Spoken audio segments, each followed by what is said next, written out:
He laughed in front of everyone on the day I retired, said real men don't end up in HR cubicles. Name's Delmar Reams, 62 ex-payroll guy with a bad knee and one perfect ceramic mug from 1987. The air smelled like old toner and ego that morning. Ever been mocked by your own kid and still had to drive him home? Don't sit with us, sit with the kids. That one sentence cracked something I hadn't realized was whole. I stood there holding the vintage casserole dish with both hands like it might anchor me. The dish was warm through the quilted sleeve I'd used since Elise gifted it to me 2 Christmases ago. I had thought it might remind her of the gesture. It didn't. She breezed past me in a cranberry-colored sweater, humming something from a car commercial. The fellowship hall had the same old smell I remembered from when Thad used to play guitar on the youth worship team. Burnt coffee and overcooked carrots. Thanksgiving potlucks had a way of masking personal history in shared casseroles. My footsteps echoed as I walked to the long plastic tables and set the dish down among the rows of stuffing pies and those peculiar mini marshmallow salads that always seemed to make an appearance. No one commented on my contribution. "Hey, Dad, can you just sit over here for now?" Thad motioned vaguely toward the corner of the room where a round table sat closer to the kids' area. A card table with paper plates, crayons, and a droopy turkey made from a child's handprint. I looked at him waiting for a wink or laugh, but his eyes had already moved on. Scanning for something else or someone more pressing. "Oh, sure," I muttered, finding the nearest seat. The metal chair scraped the floor as I pulled it back. A few of the children glanced up, then resumed coloring or stabbing their food with oversized plastic forks. I smiled at Ethan, my grandson, who gave me a polite little nod, earbuds still lodged in his ears. I'd barely unfolded my napkin when Thad's voice floated over the buzz of small talk. "Dad probably prefers peace and crayons anyway," he said, with a grin loud enough for the adult table to hear, laughter just enough of it to sting. I lifted my water glass, smiled, and said nothing. My fingers curled tighter around the cup than I meant to. The condensation made it slip a little. I adjusted my grip. Elise floated by with her paper plate, her smile wide and practiced. "Glad you could make it, Delmar. Hope the roads weren't too icy." I nodded, thankful the question didn't demand more than that. The children bickered about turkey skin and pumpkin pie. Ethan handed me a crayon without a word, perhaps thinking I wanted to participate. I took it, twirled it between my fingers, and set it down beside my plate like a quiet protest. A moment later, a small elbow bumped the table. My reading glasses, resting at the edge, tipped, fell, and clinked onto the linoleum. A quiet sound, but it echoed through my chest like a bell struck in an empty chapel. No one noticed. I bent to pick them up, knees aching slightly. The glasses were intact, thankfully. Still, I examined them longer than necessary, as if trying to decode some meaning in their fall. When I sat back up, I noticed Ethan frowning at his tablet.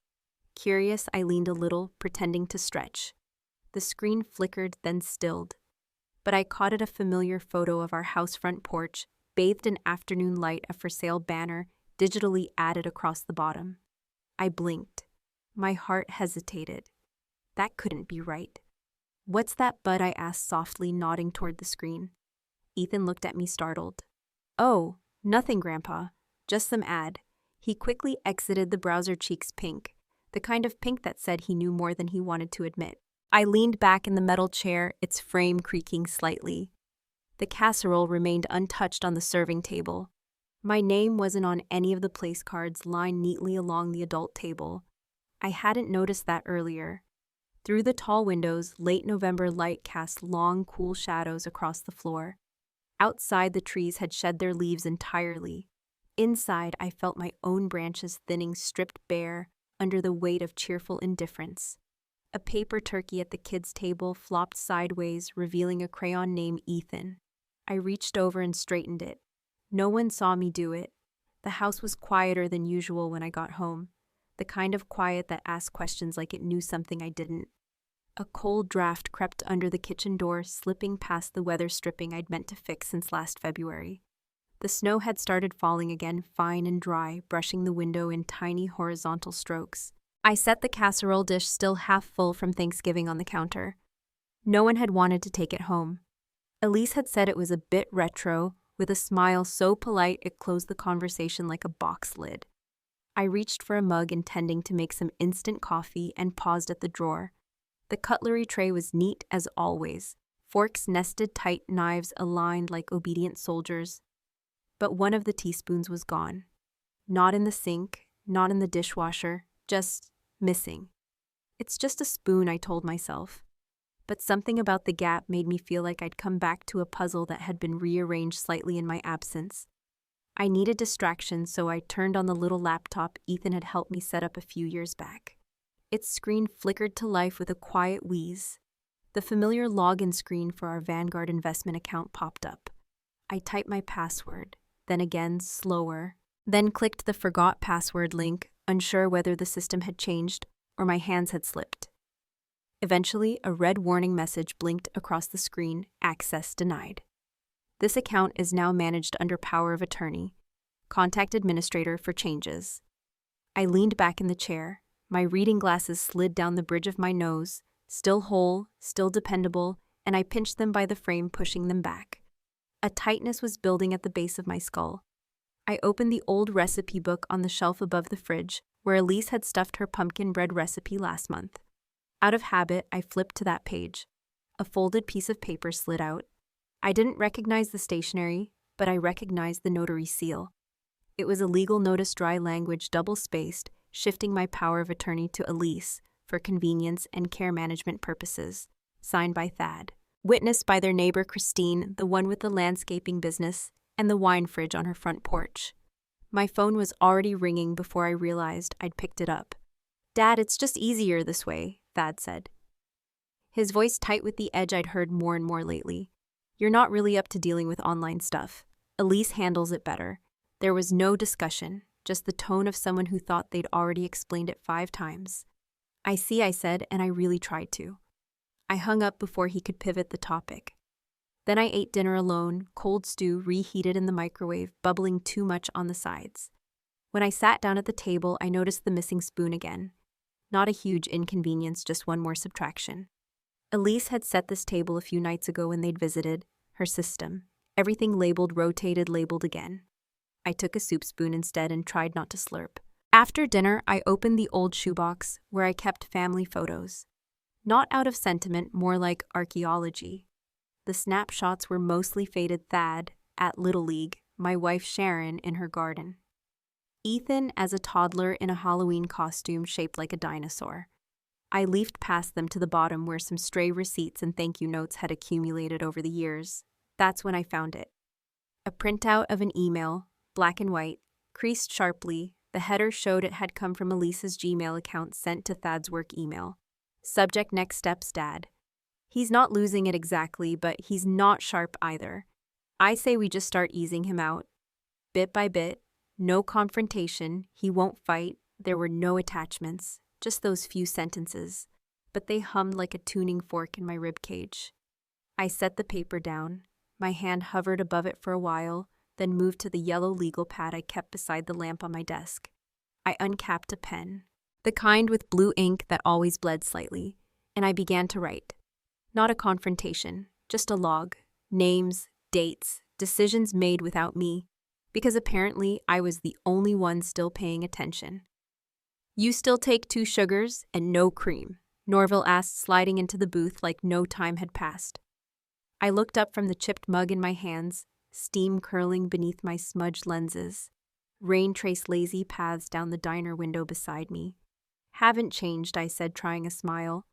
It felt like putting on an old suit, stiff in the shoulders, but familiar. Maggie's table hadn't changed much either. The vinyl seats still stuck to the back of your thighs if you shifted too quickly, and the jukebox played a steady loop of 70s soft rock that no one seemed to mind. A waitress named Marnie floated by, barely glancing at us as she refilled my mug with burnt decaf and slid a fresh napkin under Norville's silverware. Norville Bishop, once Reverend Norville to half of Belfonte, looked older but somehow sharper. His white hair was buzzed short now, and his jacket was the kind that zipped all the way to the neck. But his eyes hadn't changed. Still clear, still that unsettling shade of curiosity that saw more than you intended to show. I cleared my throat. "Thanks for meeting me." He waved a hand like brushing away smoke. I had a feeling you'd be calling. You looked lost last time I saw you at Sharon's memorial, right? I nodded. That was 1.5 years ago. I hadn't realized how long it had been since someone spoke to me without an appointment or agenda. I've been thinking about something, I said. About last Thanksgiving. Tell me. And so I did. I told him about the church basement, the casserole, no one touched Thad's joke about crayons. The way I'd smiled so hard my molars ached. I told him about the spoon that went missing and the email tucked in a shoebox, like a time bomb waiting to be discovered. I kept my voice even, but my hands kept moving, folding the napkins, smoothing it, folding it again. Norval didn't interrupt once, just listened his spoons circling his coffee like a metronome. When I finally stopped, he tapped the edge of his mug once. You know, he said, this town is full of folks who built the very roads others drive on without blinking, and still got left at the stop sign. That landed in my chest with a dull thud. He reached into his coat pocket and pulled out a trifold brochure, neatly creased, and slid it beside my plate of untouched eggs. Legacy Talks, Your Story Matters. The cover had a sketch of a tree roots and all. I started this about 5 years ago, he said. After my nephew tried to sell my house while I was in rehab. I raised an eyebrow. He said it was too much upkeep. I said, it's mine. Norval chuckled. We're not done until we say so, Delmar. That's the truth. Nobody prints anymore. What's this program? I asked, thumbing open the brochure. We pair folks like us, the ones with experience, stories, scars, with young people who've got fire but no compass. You tell your story, they record it. Sometimes they come back, sometimes they don't, but you leave something. I stared at the words on the page. Why me? Because I know you, he said simply. Because your story's not done either. And because you already started keeping records, didn't you? I froze. He smiled knowingly. I used to see you jot things in that yellow pad after service. Names, numbers, dates. You were always the detail man. Now's the time to put that to use. The rain outside had softened into a rhythm. I looked past Norval at the parking lot beyond the glass, my old truck dented at the bumper, waiting like a loyal hound.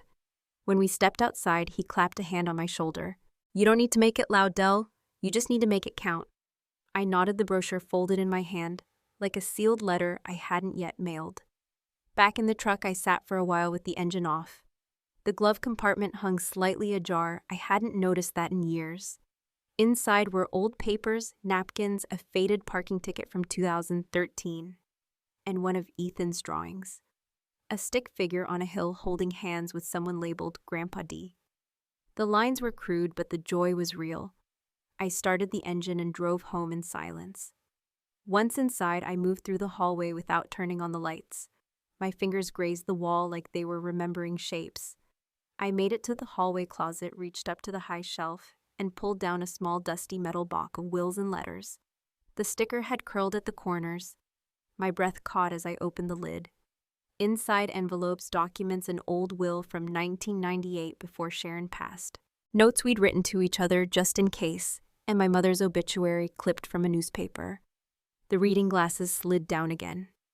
I left them that way this time. I sat at the table with the box, the brochure, and my yellow legal pad.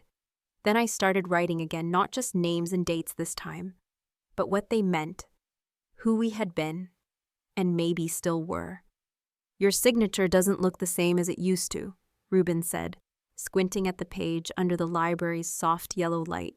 He sat across from me at the old wooden table in the Bellefonte Public Library, the kind with worn edges and the faint smell of lemon oil and thyme.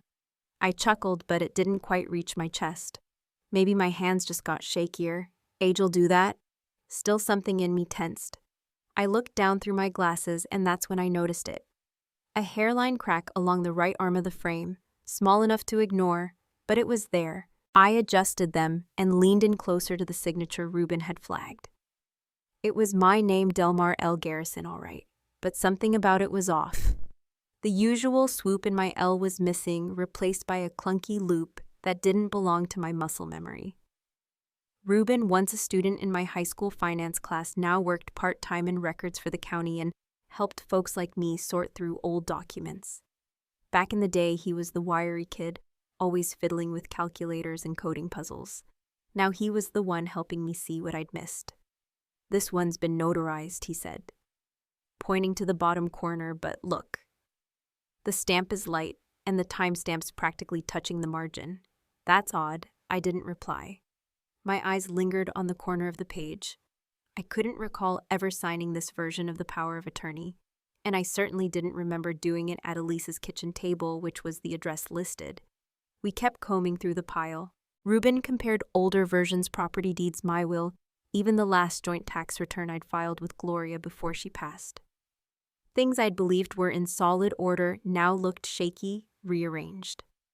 That night, I returned home and opened the bottom drawer of the hallway filing cabinet. The manila folder I'd marked personal hand was right where I'd left it. I slid out the contents and found the printouts I'd made last week. One email dated mid-August caught my attention again. "We can't wait. If we don't lock this down, he'll change his mind. Better to have it done and signed." The sender, Elise, the tone efficient, almost impatient. I circled the line in red pen and added a sticky note. "Discuss with lawyer. Confirm dates." One by one, I scanned the documents onto a USB drive, emails, signed pages, property records, all of it. I labeled the file folder Garrison Contested Docs. As I leaned forward to double-check the scans, I heard a soft snap. I froze. My glasses, already fragile, had finally given out. The right arm hung limp, broken clean through. I took them off slowly, inspecting the damage. The fracture was clean, definitive, just like the moment I realized trust had a limit. I sat there a while, the lamplight warm against my knuckles. In front of me, neatly stacked papers now wore a network of post-its and pen marks. I thought of Norville again, of the way he'd slid that brochure across the diner table and said, "We're not done until we say so." Out in the hallway, the light above the attic door flickered. I turned toward it, eyes narrowing. The attic. I hadn't been up there since Gloria passed, but I knew what lay in the back corner behind the boxes of old sweaters and camping gear, a steel tin box. It had once held Christmas cookies, then birthday cards, and finally her letters. The ones she'd written to me during our long drives apart, to Thad when he started college, and even one to Ethan after he was born. I stood up, knees cracking a little from the cold floor. The pull cord for the attic hatch dangled just above the hallway. I reached up. It was time. The attic smelled of dust, lavender, and unresolved things. You don't expect lavender in a space like that, cramped between cracked beams and forgotten insulation, where light doesn't so much shine as loiter. But there it was, unmistakable. Ruth's scent. Not the strong kind that knocks you back, just presence, like someone had passed through 5 minutes before and left something behind. The pull-down ladder groaned beneath my weight. I stepped slowly, one hand steadying the taped glasses on my face, right arm now bound in yellow electrician's tape, bright against the old metal hinge. It held barely. Boxes were stacked in odd symmetry. Holiday Thad, 8th grade receipts, 2004-2010. And in the far corner, the one I'd come for, wills and letters. The lid stuck a bit, then gave way with a dry sigh. Inside, cards, envelopes, folded sheets, arranged in Ruth's near-clinical order lavender stationery, carefully dated, bundled by decades. I lifted the first stack. 1988. That was our 5th anniversary. We'd driven to Lake Erie, stayed in a cabin that smelled like pine and wet towels. She gave me a pocket knife I still kept in the garage drawer. I gave her a scarf I think she secretly hated. I sat down, cross-legged, knees popping like rice cereal. Time bent in that moment. Her handwriting was so familiar I could hear it as sound. Not a voice exactly, more like timbre, cadence, letter after letter, each one addressed simply, "To Delmar, whenever you read this." In 2007, the tone shifted. Less playful, a few corrections in pencil where she'd gone back to change words. That was the year she was diagnosed, though we didn't yet know how fast it would move. "What if they forget you?" she wrote. Not out of cruelty, just erosion. Life abrades. They'll get busy, they'll call less. One day you'll be a calendar holiday they miss and mean to make up for. I pressed my hand over that line. The attic air was still. The insulation whispered with mice far below. Then I saw it wedged beneath the final bundle, a thick envelope sealed in red wax. Across the front in Ruth's blocky script, For later if you must. I held it like something sacred, opened it slowly. Her words were deliberate, slower than usual, measured like someone weighing memory in teaspoons. If you're reading this, you've likely discovered what they've done. Or maybe you just feel something wrong and can't name it. Either way, don't let the next part of your life be about fairness. Fairness is a scale, and it tips with every gust of wind. Let it be about light. Pour what you have left into something that will glow in someone else's dark. I didn't cry immediately. I just sat there, letter in lap, glasses sliding down. The tears came quietly, not in waves, but slow drips like a faucet. Someone forgot to turn all the way off. I reached into my shirt pocket and pulled out Ruth's wedding ring. I'd carried it since her service. I slid it onto my pinky. It fit awkwardly, but it stayed. Downstairs, I opened my desk drawer and pulled out the yellow notepad. I didn't write their names. Not Thad's, not Elise's, not Ethan's either, though he still had a piece of me I couldn't name. Instead, I began drafting a new will, one that didn't split things in neat percentages or follow templates from the internet. I crossed out the trust fund, replaced it with a new clause, all liquid assets to be allocated toward a youth mentorship foundation in Center County, focusing on students without advocates or inheritance. I paused, then wrote its name, the Ruth Light Fund. It wasn't anger, it wasn't revenge, it was light. And then I did something I hadn't done in a long while. I picked up the phone and called Norval. "Still got that legal friend who helps set up nonprofits?" I asked when he picked up. He chuckled. "Delmar, I was hoping you'd call. You ready?" "Not just ready," I said. "I've already started. You're sure about this?" "Mr. Reams," the lawyer asked. I nodded once, the kind of nod that doesn't invite follow-up. Not from hesitation, but from the long, quiet work of arriving. The office smelled faintly of cinnamon and toner. December sun filtered weakly through vertical blinds, landing in bands across the burgundy carpet. Someone had placed a plastic poinsettia in the corner, stiff red petals frozen mid-bloom. A wall clock ticked just slightly out of sync with the second hand on Ruben's watch. Attorney Geller flipped the folder open with 2 fingers. Everything had already been reviewed, notarized, checked again. But he moved deliberately as if this formality were still sacred. "You've named the Ruth Light Fund as primary beneficiary," he said, glancing over his glasses. 70% of all liquid assets, including retirement holdings and life insurance. Correct? Correct. 10% to Center County Youth Services. 20 to a new trust for Ethan Reams, dispersed gradually after age 21. I looked at the pen in my hand. Yellow electrician's tape wrapped its mate, my old glasses, just above the hinge. I'd repaired them again that morning. The left lens was slightly scratched now, but it held. Just like me. Geller rotated the signature page toward me. Initials here, signature at the bottom. The pen met paper without pause. I wrote slowly, deliberately. Delmar E. Reams. He slid the next document forward. Living will, medical directives. You've opted out of extraordinary measures, and there's a note you requested this to be delivered to your son and daughter-in-law after the fact. Correct, I said again. No announcement. No conflict. Just quiet clarity. Ruben cleared his throat politely. You've added a personal message to that folder. I reached into my coat pocket and pulled out the small sealed note. The handwriting wasn't shaky. I'd practiced it for a week. You told me where to sit. I stood instead. I tucked it under the cover labeled Living Will, alternate copy, and closed it myself. We moved to the safe deposit vault together. The hallway was cooler, lined in faux wood paneling.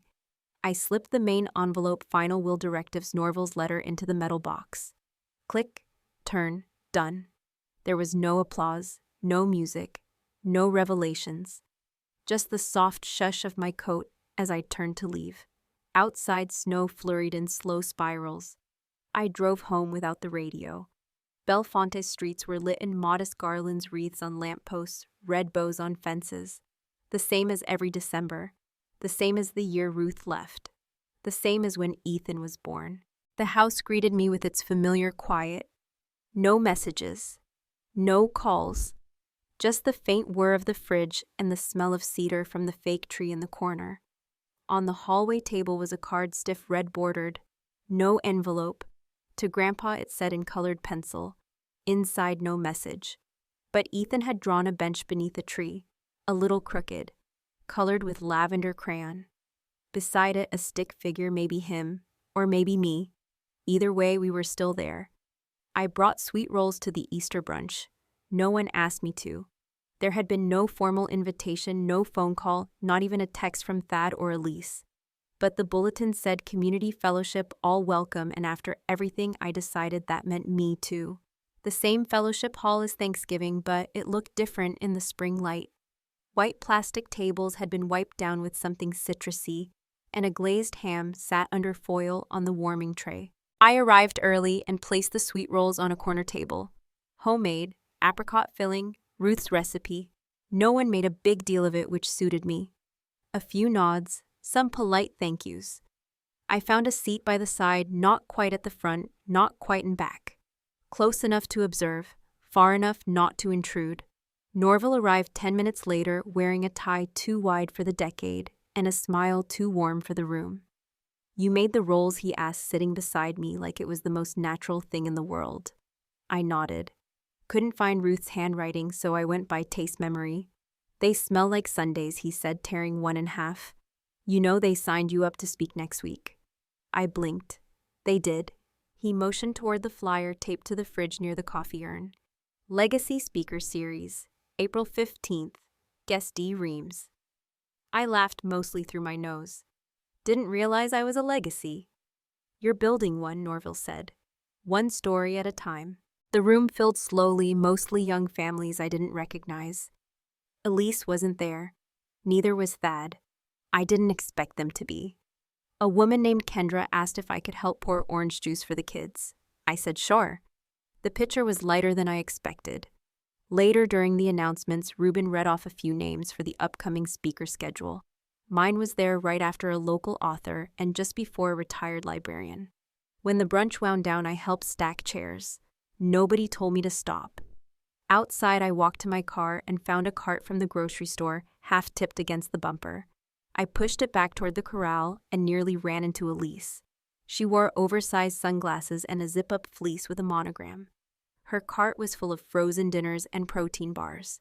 "You really went through with it, huh?" she said without preamble. "I did," I answered calmly. She tilted her head. "We weren't trying to hurt you, you know." "I know," I said.